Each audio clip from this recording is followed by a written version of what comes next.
သမီးတော်သားတော်တန်ရှင်သောဝိညာဉ်တော်၏နာမတော်မြတ်၌အာမင်ခရစ်မတ်နိုဗီနာပထမနေ့ဆုတောင်းမြတ်တာအိုကြီးမြတ်တော်မူလှသောသားတော်ဖျား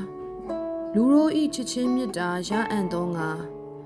လူအဖြစ်ကိုယူတော်မူခဲ့တော်ညာလေလူတို့သည်ကကိုရော၏ချစ်ချင်းကိုတုံ့ပြန်ရန်ပြက်ကွက်ကြလေသည်တပည့်တော်တို့အားကဲ့တင်ရန်ကိုရောသွန်းလောင်းခဲ့သောအသက်သွေးကိုတပည့်တော်တို့အဘဲကြောင့်တန်ဖိုးမထားဘဲကျေးဇူးကမ်းမိပါသနည်းအမှန်ပင်တပည့်တော်တို့သည်အခြားသောသူများထက်ကိုရောရှင်အားမထီလေးစားစော်ကားမိခဲ့ပါသည်သို့သောကိုရောဤဒုက္ခစရိယကျင့်ခံတော်မူခြင်းသည်တပည့်တော်တို့ဤမျှော်လင့်ရာဖြစ်ပါသည်လူအဖြစ်ကိုယူတော်မူ၍တခြင်းပေါ်တွင်အသေးခံသည့်တိုင်အောင်တပည့်တော်တို့အားချစ်သနာတော်မူပေသောကိုရောဤမေတ္တာတော်ကိုပင်အမိပြုလျက်ကိုရောရှင်အပေါ်ပြစ်မှားမိလေသမျှ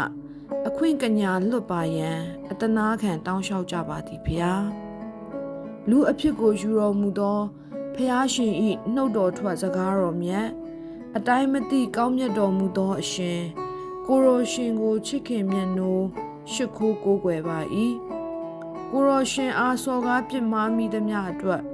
စိတ်နှလုံးဝမ်းနည်းကြေကွဲမိပါသည်ကိုရောဤချစ်ချင်းမြတ်တာတော်သည်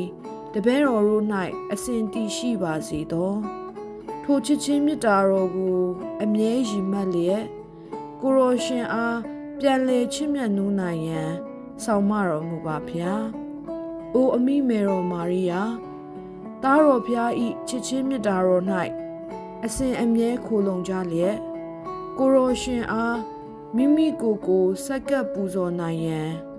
တပည့်တော်တို့အဖို့ငါဆုတောင်းပေးတော်မူပါအာမင်